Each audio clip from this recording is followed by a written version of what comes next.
많은 분들이 이제 투자 수단으로도 그렇고 특히 거주의 수단으로도 그렇고 누구에게나 이 부동산이 때려야 뗄 수가 없는데요. 어떤 가치를 찾을 수가 있을까요? 또 사람마다 이 부동산을 보는 눈이 다르고 의미가 다르고 관점이 다릅니다. 그러면 우리는 과연 이 부동산을 바라보는 눈을 어떻게 키울 수 있을까? 한번 살펴보겠습니다. 최근에 부동산 투자의 관점이라는 책을 쓴 오윤석 작가와 함께합니다. 안녕하세요. 네, 안녕하세요, 편집장님. 이제 부동산 책을 여러 권 쓰신 작가이시기도 하고, 네. 20년 넘게 부동산 관련 그 개발 사업을 또 하고 계시기도 네, 하고요. 맞습니다. 잠깐 자기소개를 좀 부탁드릴게요. 저는 그냥 그 빨간 벽돌집을 사랑하는 남자라고 네. 닉네임을 그렇게 붙이고 있습니다. 왜냐하면 주변에 보면 빨간 벽돌집이 다 제 사업지 같거든요. 그래서 골목 안에 들어가면 네. 여기에다 무엇을 좀 만들면 좋겠다 이런 생각이 자동적으로 들어요. 그래서 빨간 벽돌집을 상징성이지만 굉장히 사랑합니다. 그 말인즉슨 빨간 벽돌집이라면 조금 오래된 네, 지역, 오래된 집이나 네. 상가나 건물이요. 그렇죠. 그 이야기는 뒷부분 한번 좀 여쭤볼게요. 네, 알겠습니다. 우선은 최근에 이제 부동산 시장 상황부터 한번 좀 짚어보고 싶은데요. 집값이 올해 초가 좀 바닥이었고 상반기에 좀 이렇게 반등을 이어가지 않았습니까? 네. 최근은 좀 어떤 흐름이에요? 네, 말씀해 주셨다시피 주거용 시장의 흐름은 좀 경색되고 있어요. 그리고 비주거용 시장, 특히 이제 제가 잘 아는 꼬마 빌딩 시장에 대해서도 마찬가지로 좀 경색되어 있는 건 경색되어 있습니다. 그리고 거래량도 상당히 눈에 띄게 줄었고요. 네. 그리고 이제 공실률이 좀 많이 높아지고 있는 것 같아요. 그래서 약간 주의가 좀 필요합니다. 오피스의 네. 경우에도요. 중소형 오피스, 그러니까 작은 오피스 상권이 지금 무너지고 있는 것 같아요. 물론 그게 지역마다 다르겠습니다만 네, 맞습니다. 상대적으로 네. 대형 건물보다 네. 중소형 건물에서 좀 공실률이 높아지고 있다고요. 그러고 있습니다. 그거는 약간 좀 상권들이 더 힘들어지고 있다 이런 뜻일 수도 있겠네요. 그렇게 보시면 될 것 같습니다. 미국에서 이제 하루 전에 미국 연준에서도 이제 기준금리 인상은 끝났다. 거의 기정사실화했고 내년이면은 최소 3차례 정도 금리 인하가 가능하다라는 이제 시그널이 나왔거든요. 네. 점도표라는 걸 통해서. 네. 근데 그동안에 이제 금리 때문에 많이들 고생을 하셨고 그러면 부동산 시장에 약세가 이어질까? 아니면 내년에는 그래도 좀 금리 사정이 나아질 수 있으니 좀 반등을 할 수 있을까? 작가님은 어떻게 보세요? 저는 이제 부동산 가격에 가장 영향을 줬던 게 이제 금융 섹터라고 생각을 하거든요. 금융. 네. 근데 방금 말씀해 주셨다시피 이제 긍정적인 시그널이 나왔잖아요. 네. 근데 이 시점이 과연 언제일지가 좀 그 시점에 맞춰서 변화가 좀 일어날 거라고 생각을 되는데 네. 가장 베스트 시나리오는 이 금리 인하에 맞춰서 국내 경기가 어떻게 돌아갈 것인지 그 경기가 만약에 호황으로 간다면 국내 시장의 움직임을 또 살펴봐야 되거든요. 그중에 이제 조금 주목해 주셔야 될 게 전세 시장이에요. 전세요. 네. 그리고 이제 전국적으로 보면 너무 많으니까 그냥 수도권만 놓고 보면 전세 시장과 그리고 신규 공급 물량에 따라서 어떻게 움직일 것인지가 좀 판단이 될 것 같아요. 사실 주식 시장 같은 경우에는 금리가 내리기 전에도 금리를 내릴 것 같다.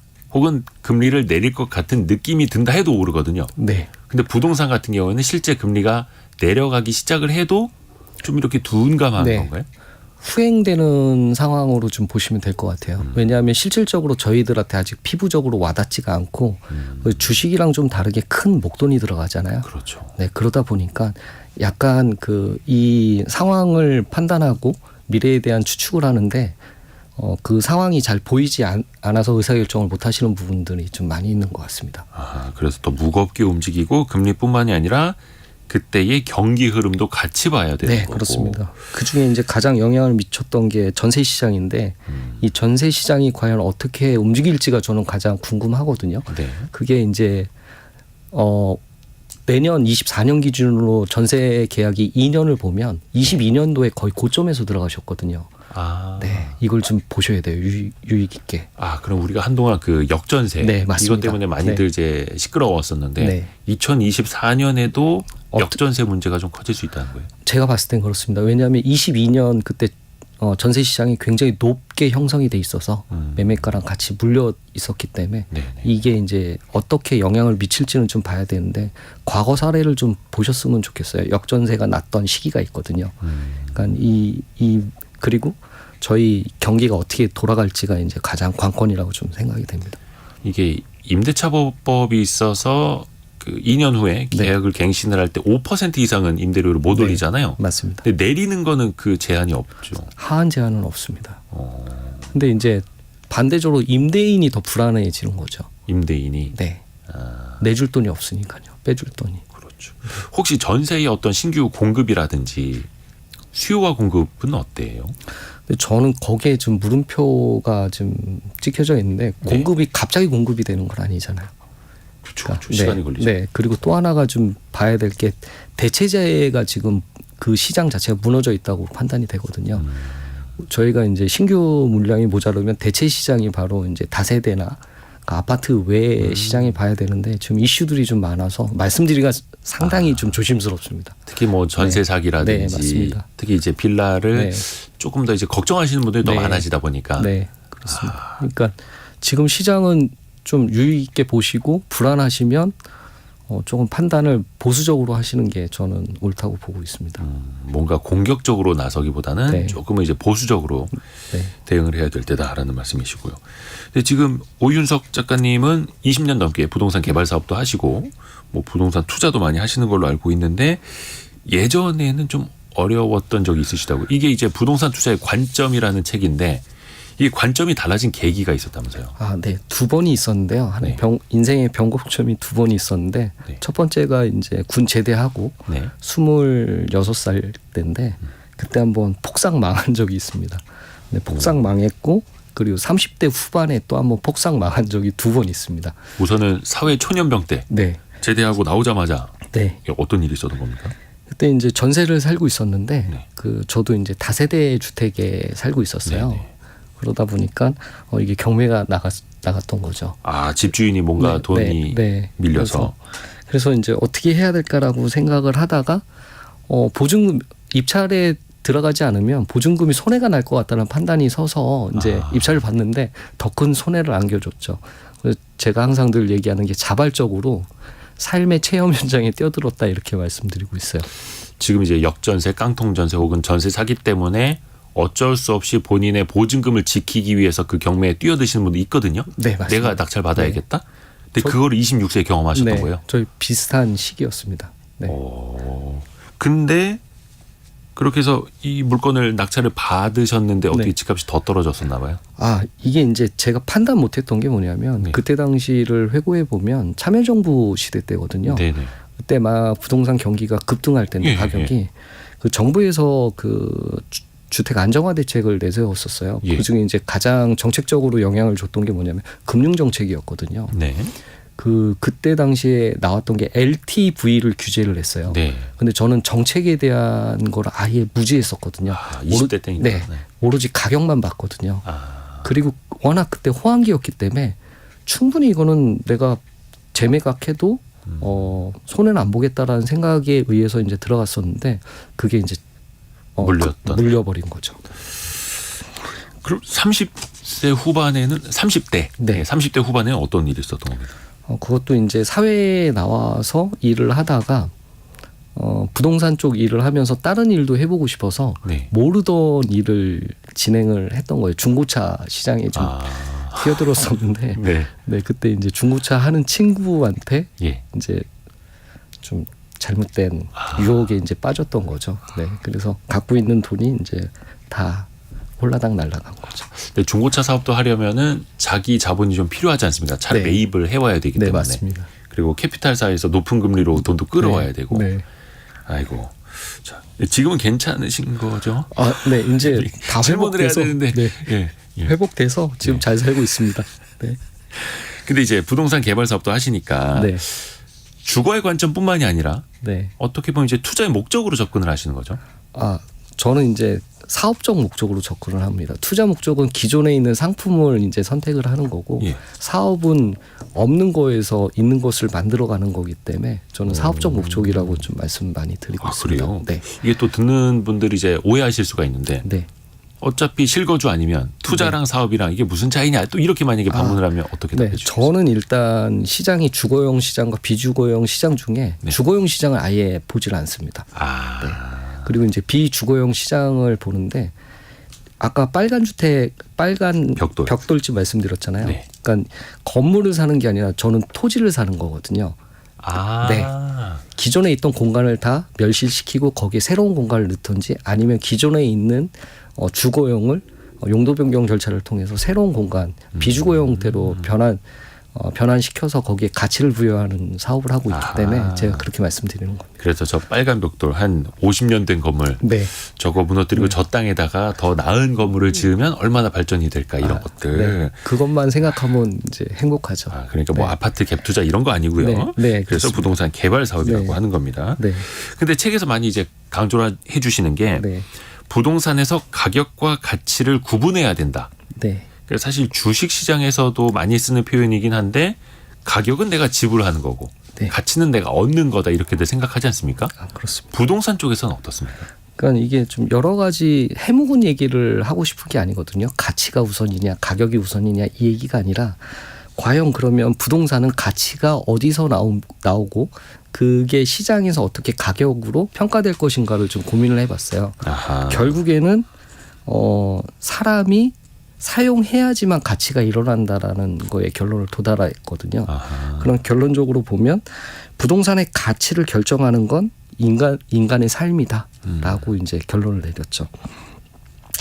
그래서 이제 부동산은 인간이 어떠한 형태로 이용하고 또 어떻게 만들어 가고 그것을 시장에 내놨을 때 사람들이 과연 이용할 것인가를 좀 고민해 보는 부분에 이제 항상 저는 맞춰서 이제 생각을 해보는 거거든요. 네. 네, 그래서 개발 사업 할 때 그 관점으로 접근을 하고 있습니다. 그러니까 이것을 조금 예를 들어보면 저희가 강남을 개발했던 시절로 한번 돌아가 보면 네. 우리가 이제 강북을 억제시키면서 강북에 있던 분들을 이주를 시켰거든요. 그 중에 이제 강남이 그때 당시엔 허벌판이었거든요. 70년대. 네. 압구정 그쪽에서 이제 논밭 네, 그렇죠. 농사 짓고 이럴 때. 네. 소 이렇게 끌고 쟁기 끌고 이렇게 다니는 그 사진도 사진 참 유명하죠. 유명하죠. 그 사진 되게 좋아하는데 그럼 사람들을 이주시키려면 사람들이 좋아하는 거를 일단 해줘야 됐거든요. 제일 먼저 해줬던 게 이제 다리를 건설하고요. 다리를 굉장히 많이 놓고 네. 그리고 또 하나가 학군을 이동시켰어요. 학군. 네, 학교. 네. 강북에 있던 유수에 있는 학군들을 이주시키고 네. 그게 이제 나온 게 파락군이죠. 네. 그러다 보니까 대치동 상권이 학원가가 된 거고요. 그러니까 사람들이 좋아하는 거를 만들어 줬던 거죠. 그러다 보니까 지금의 강남이 되어 있지 않나라는 생각이 듭니다. 사람들이 좋아하는 것. 그렇게 해서 살기 좋은 곳. 네. 거기에서 가치가 나온다라는 거. 어떻게 보면 이제 진리네요, 진리. 이게. 그러니까 굉장히 기본적인 것부터 시작을 저는 시작한다고 보고 있거든요. 그래서 네. 항상 내용을 인문학적인 관점에서 부동산을 바라보면 그 해답이 있다라고 말씀드리고 있어요. 김영희 님이 역세권, 숲세권, 학세권 이렇게. 그거 맞습니다. 이거죠. 네, 맞는 얘기입니다. 네. 정답을 보내주셨네요. 네. 정답을. 초품화라는 얘기도 있잖아요. 초등학교를 품은 아파트. 단지. 네. 그게 상대적으로 그러면 가격도 더 높게 형성되고요. 그러니까 이게 사람마다 기준이 있는데 그 초등학교를 초등학생을 네, 양육하고 있는 분들은 그런 단지들을 굉장히 선호하죠. 그렇죠. 네. 그래서 그게 전반적으로 사람이 사용을 해야 그 부동산의 가치가 높아진다라는 거고요. 아까 오윤석 작가님은 그래도 주거용은 뭐 이렇게 투자를 하질 않고 네. 비주거용 쪽 이제 사업적으로 접근을 하신다고 했는데 네. 청취하시는 분들은 대부분 부동산이라고 하면 집 혹은 네. 아파트를 네. 떠올리실 텐데요. 네. 이게 또 최근에 약세장이다 보니까 시세 검색하시는 분들도 늘어나고 내가 이거 대출을 받아서 집을 샀는데 이거 가격 떨어지고 있고 이러면 속상하지 않습니까? 일단 집값을 대할 때의 마음가짐, 관점은 어떻게 봐야 될까요? 저는 그런 얘기를 굉장히 많이 들어요. 지금 팔아야 돼요, 말아야 돼요, 사야 돼요, 말아야 돼요. 영원한 고민이죠. 네. 근데 저도 똑같은 고민을 하거든요. 예. 근데 이제 제가 드리고 싶은 말씀은 뭐냐면 그러면 본인들의 기준이 무엇이며 첫 번째로 판단하는 기준이 있으십니까라고 여쭤보고 두 번째로 지금 시장 흐름에 대해서 너무 요동치지 마라. 단기적으로 보면 안 된다. 우리가 이제 시계열적으로 쭉 가격 형성이 어떻게 돼 있는지를 보면 굉장히 큰 그림을 보면 등락을 계속 하고 있거든요. 네. 그러니까 장기적인 관점에서 잔파도에 휩쓸리지 마라라고 말씀드려요. 그리고 이 얘기를 반대로 얘기하면 급등한다고 그래서 불안한 마음에 그 시장에 절대로 불나방처럼 뛰어들지 마라. 그러니까 본인이 판단을 해야 되는데 이 판단 기준이 없으면 절대 멈추라고 말씀을 드려요. 그러니까 실질적으로 이 부동산은 수도권만 말씀드리면 그 지역이 이미 지역적인 분석이 완성이 돼 있거든요. 네. 그 지역적인 분석을 통해서 본인들이 의사결정을 할 수 없으면 멈춰야 돼요. 근데 이 사회적 현상만 보고 그냥 바로 진입을 하세요. 불안한 마음에. 그러니까 의사결정을 너무 쉽게 하시는 경향이 있는 것 같아요. 그 부분이 조금 좀 안타까웠거든요. 의사결정을 본인이 하는 게 아니라 그때 시류에 등 떠밀려서 네. 지금 안 사면 안 될 것 같고 네. 포모 현상. 네. 그러니까 좀 그런 것들을 좀 내려놓으셨으면 좀 좋겠다고 저는 생각이 들었었거든요. 그렇죠. 이게 사실 재테크 수단이라고 해야 될까? 아니면 이제 인간이 살면서 가장 크게 의사결정을 할 수 있는 금액적으로 가장 큰 규모다 보니까 더더욱이 신중하게 가야 되긴 하는데 근데 그게 또 뭔가 한 번 놓치면 평생의 타격이 될 것 같아서 네. 더 이성적인 그런 분석도 잘 안 되는 것 같습니다. 근데 제가 그래서 자발적으로 체험 삶의 현장에 뛰어들었잖아요. 20대 때. 네, 20대 때. 그러니까 이게 이제 지금은 지역 기반의 변화가 어떻게 나올 것인지 명확하게 나와 있거든요. 그러니까 상상해 봐야 돼요. 이 지역이 과연 어떤 방향성으로 변화될 것인지를 먼저 상상을 해봐야 되는데 그 상상 없이 그냥 바로 진입을 하시는 거예요. 그러니까 쉽게 얘기해서 저희가 재개발을 하던 재건축을 하던 현재 상황을 놓고 거기에 의사결정을 하시는 게 아니잖아요. 네. 그 지역이 어떻게 변화될 것인지를 보고 미래에 어떤 변화에 의해서 가격이 형성될 것인지를 보고 현재 가격을 놓고 미래 가격을 놓고 의사결정들을 하시잖아요. 네. 이것만 생각하시면 되거든요. 그러면 그 가치를 따져보려면 어떤 관점을 가져야 하는지 4가지 관점을 말씀해 주신 게 있어요. 이게 예. 제가 이제 제 얘기가 아니라 부동산을 이루는 복합적 개념이 학술적 용어로 정의가 돼 있거든요. 예. 이게 부동산 학계론에서 이야기를 하는 건데 법률적, 경제적, 기술적, 사회문화적 네. 이 관점 4개가 모여서 그 시대마다 재점화되고 있다고 이제 정의를 내리고 있어요. 이거 약간 뭐 공인중개사 시험에 나오는 네. 것 같은데요. 맞습니다. 네. 근데 저는 이거를 무엇으로 표현을 하냐면 부동산은 종합 예술인이다라고 표현을 해요. 그럼 저희가 이제 가장 쉽게 접하는 게 뭐냐면 제일 먼저 부동산을 평가를 할 때 네. 권리 분석을 먼저 한다고 하거든요. 예. 네. 그 권리 관계가 어떤지를 좀 보는 거죠. 그 중에 이제 가장 먼저 보는 게 등기사항 전부증명서거든요. 네. 네. 눈에 보이는 게 무엇이 있는지, 소유권은 누가 갖고 있는지, 그렇죠. 즉 이 내놓은 소유자와 이것이 일치하는지 아닌지를 다 분석을 합니다. 네. 이게 법률적인 관점이에요. 그렇죠. 네. 완전 그리고 기초적인. 네, 기본적인 사항만 말씀드립니다. 네. 두 번째가 이제 경제적인 관점인데 그러면 제가 의사결정을 할 때 우리들 사람 심리에 보면 편집장님 이미 아까 집 이야기를 하셨잖아요. 아파트 부동산 하면 집 아파트를 생각한다고 하셨잖아요. 머릿속에. 그럼 그분들의 내심적으로 마음속에 뭐가 있냐면 내가 사용하면서 가격이 올라야 돼. 떨어지면 안 돼라는 마음이 지배적으로 다 이거는 그렇죠. 누구에게나. 네. 이거는 뭐 부정 안 하실 거예요. 네네. 그러면 경제적인 관점으로 이걸 분석을 해봐야 되거든요. 과연 내 돈을 내가 넣었을 때 몇 년 뒤에 어떻게 변화될 것인가를 좀 고민을 해봐야 돼요. 아하. 왜냐하면 큰 돈이 들어가잖아요. 그렇죠. 근데 자기 자본을 가지고 저희가 다 넣진 않고 누구의 도움을 항상 받거든요. 대출. 네. 네. 금융기관이든 또는 증여를 받던 어르신 돈을 받던 어떻게 해서든지 내 돈이 다 들어가진 않아요. 네네. 그중에 이제 가장 많이 받는 게 대출이죠. 대출이 결정되는 것은 아까 말씀하신 거시경제 금리의 영향을 좀 많이 받잖아요. 네. 이게 과연 내가 버틸 수 있을지 없을지를 좀 판단을 해보는 거고 내가 거기서 어느 정도까지 수익을 생각을 해봐야 돼요. 자기가 이제 목표하는 목표 수익률. 근데 많은 분들이 목표 수익률은 없는 것 같아요. 그냥 올라가면 좋고 얼마 많으면 좋다. 뭐 이런 식으로 좀 말씀을 하시더라고요. 그래서 명확하게 좀 생각을 해봐야 된다라는 게 저는.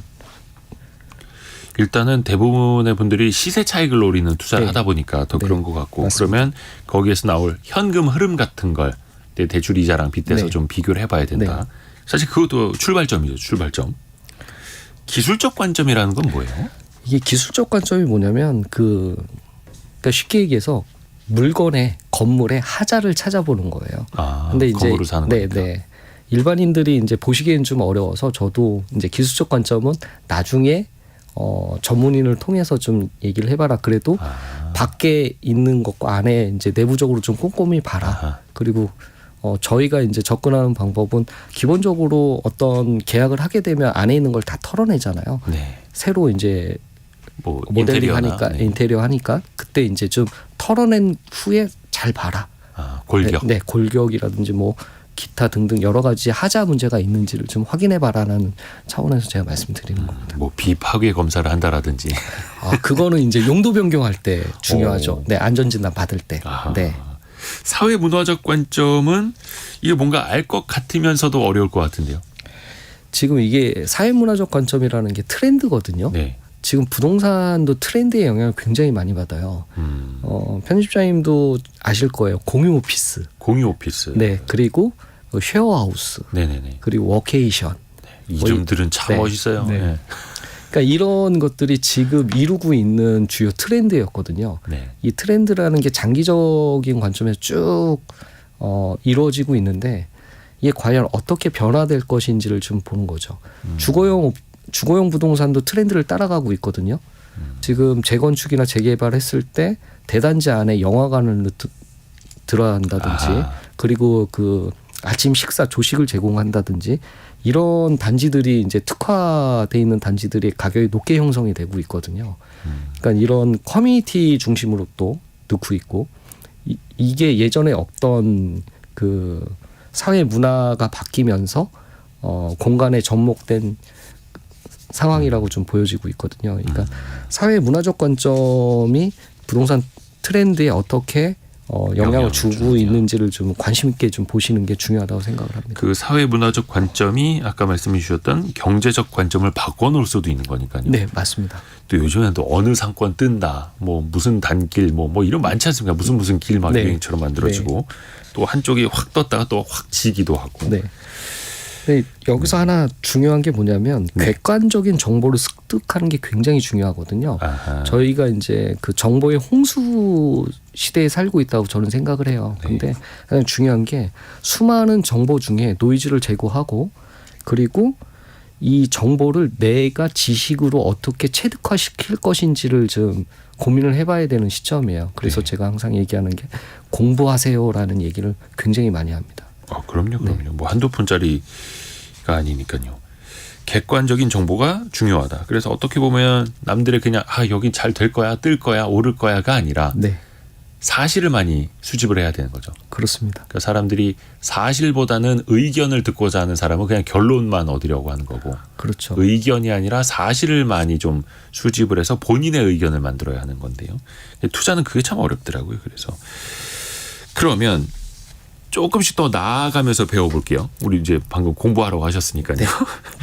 그러면 미래에도 가치가 있는 물건 혹은 네. 미래의 가치가 더 높아질 것을 네. 바라봐야 되지 않습니까? 네, 맞습니다. 거기에는 어떤 관점이 필요합니까? 저는 이제 그 저희가 어떤 모르는 곳에 찾아갈 때 차량으로 이동한다 그러면 제일 먼저 하시는 게 뭐세요? 일단 뭐 내비게이션으로 목적지를 네. 찍겠죠. 네, 저도 목적지를 찍는데 네. 이 부동산도 이제 목적지가 나와져 있어요. 미래에 어떻게 변화될 것인가. 그게 도시 기본 계획인데요. 네. 많은 분들이 도시 기본 계획을 확인을 안 하세요. 그리고 도시 기본 계획 자체를 부정하세요. 네, 그거는 계획은 계획일 뿐이다라고 말씀하시는데 절대 그러지 않아요. 이 지역은 어떻게 바꿀 것이다라는 공간적인 정보가 거기 다 들어가 있어요. 그리고 그게 이제 거시적인 관점인데 네. 그럼 저희는 미시적으로 봐야 되잖아요. 이 방향성 안에서 우리가 어떻게 봐야 될 것인가는 철저하게 시장 분석을 통해서 들어가는 건데, 네. 그러니까 이 공간 정보를 장소성으로 위치성으로 어떻게 해석할 것인가는 저희들 몫이에요. 네.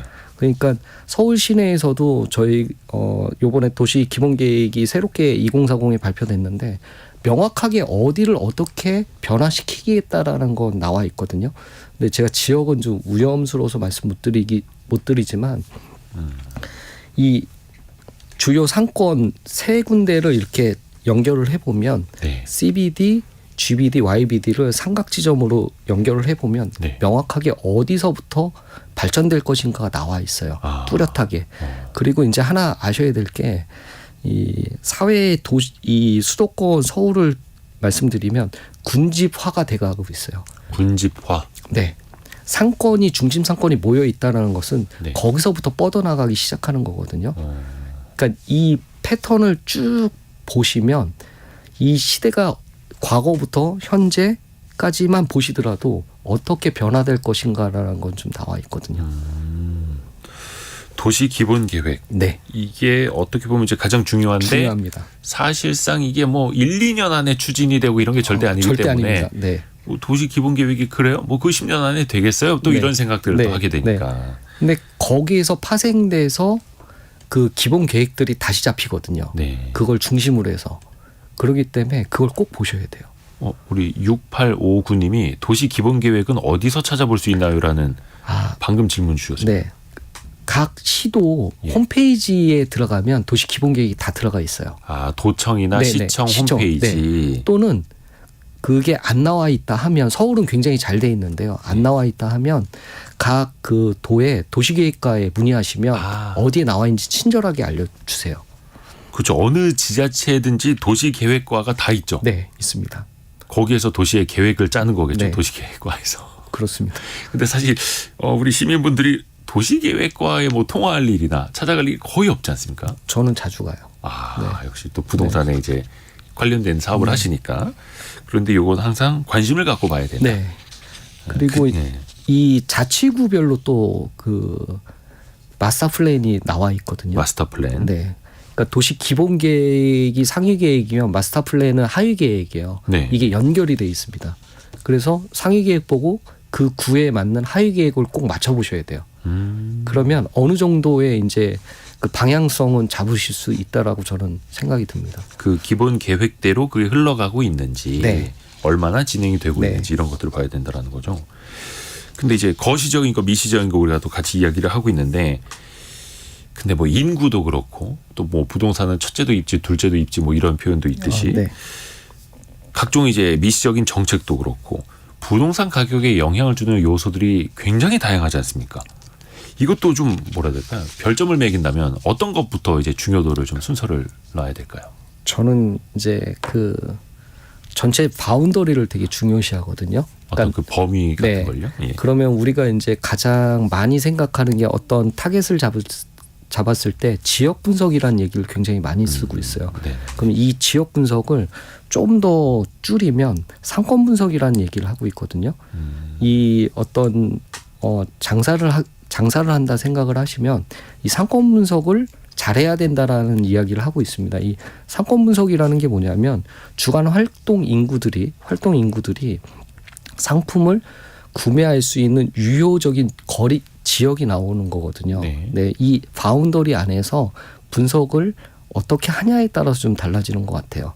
그리고 그 지역 안에서 내가 어떤 컨텐츠를 가지고 사업을 구성하냐에 따라서 그러니까 흥할 수도 있고 망할 수도 있는데 제가 이제 가장 그 중요시하게 생각하는 건 이 바운더리 안에서 내가 공간을 어떻게 만들고 어떤 사용자가 거기에 입점할 것인가를 좀 많이 보거든요. 그러니까 저는 철저하게 이제 개발 사업자의 입장에서만 분석을 하기 때문에 아마 편향된 시각일 수도 있어요. 네, 다른 분들이 네. 보셨을 때는. 그래서 이제 개별 요인들을 굉장히 많이 봐요. 그 장소성, 위치성에 따른 네. 아까 편집장님이 말씀하셨던 로케이션이라는 게 입지, 네. 위치성을 뜻하는 거거든요. 네. 이 상권 안에서 딱 하나의 지번을 뜻하는 거거든요. 그 지번이 갖고 있는 개별적인 요인을 분석을 하는 거죠. 그러니까 예를 들면 여기 대지 평수가 만약에 50평이다.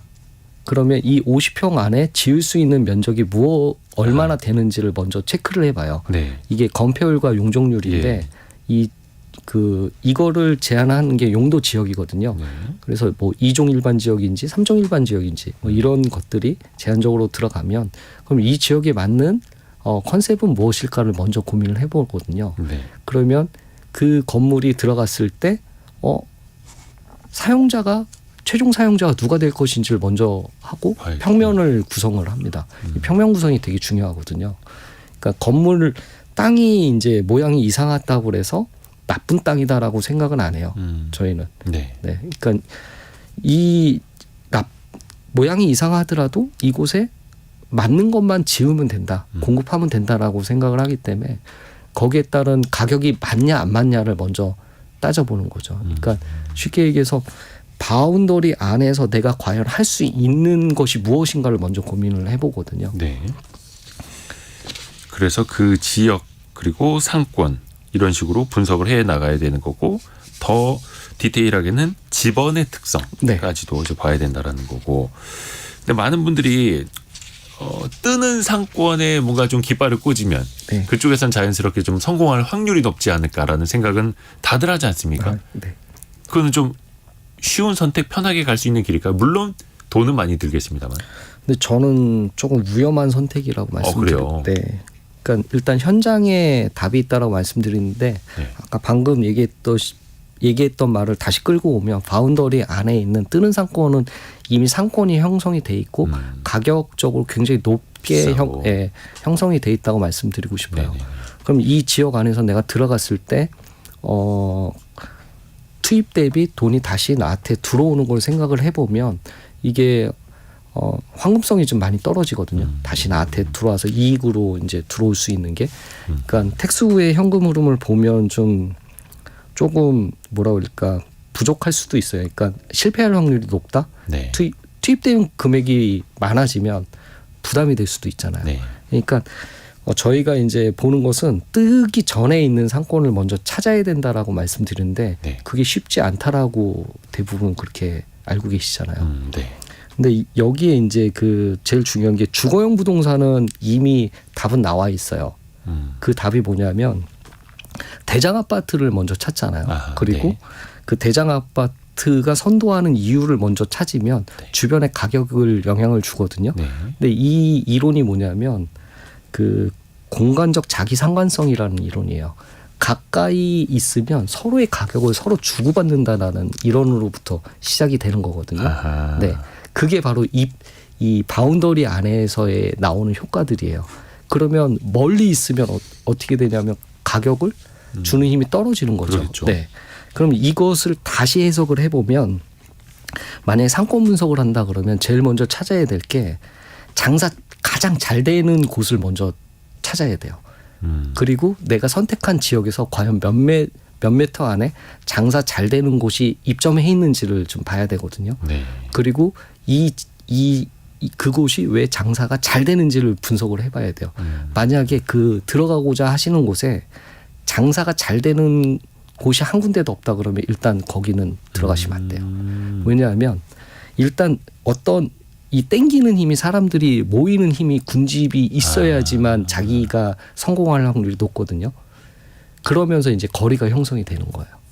그러니까 아파트에도 대장 아파트가 있듯이 상권에서도 어떤 대장 이게 뭡니까? 그 맛집 상점. 네, 상점이 있어요. 대장 상점, 대장 맛집. 그래서 거기서 사람들 쭉 끌어들이고 있으면 그 근처 가면 성공할 확률이 높아진다. 높아질 확률이 굉장히 높은 거죠. 근데 반대적으로 내가 사람들을 땡길 수 있는 컨텐츠가 있으면 또 다른 얘기가 돼요.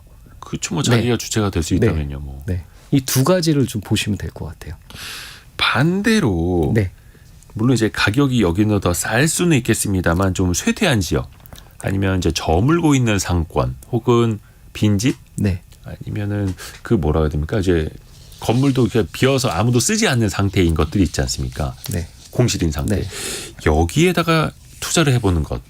이게 발상의 전환일 수는 있는데 이게 더 위험할까요? 아니면 어떤 선택일까요? 저는 이제 두 가지로 먼저 고민을 해봐야 되는 게 이게 재생이 가능한 곳이 있고 도시 재생이 불가한 곳이 있거든요. 쇠퇴하는 지역도. 아. 네. 그러니까 재생이 가능한 곳을 먼저 찾아야 되고요.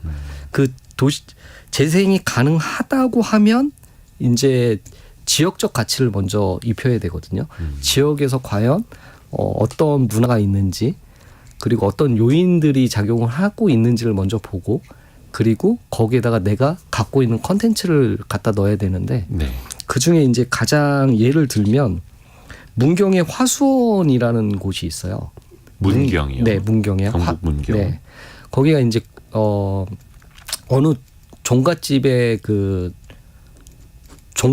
종갓집이었는데 네. 사용을 안 해서 몇십 년 동안 이제 폐가로 남아있던 지역을 어떤 청년들과 문경시에서 같이 해서 도시재생 사업으로 해서 굉장히 활성화시킨 곳이 있거든요. 화수원이라는 곳이.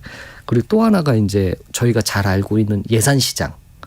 네네네. 네네. 그 거기- 백종원 씨가 뭐 네. 프로젝트 했던. 네.